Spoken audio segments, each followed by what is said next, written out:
تبارك الذي بيده الملك وهو على كل شيء قدير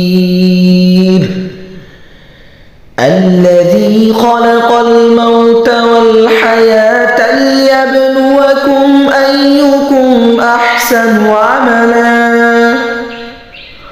وهو العزيز الغفور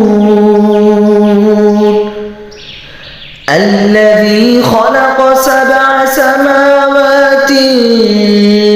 طباقا ما ترى في خلق الرحمن من تفاؤت فارجع البصر هل ترى من فتور ثم ارجع البصر كرتين ينقلب إليك البصر خاسئا وهو حسير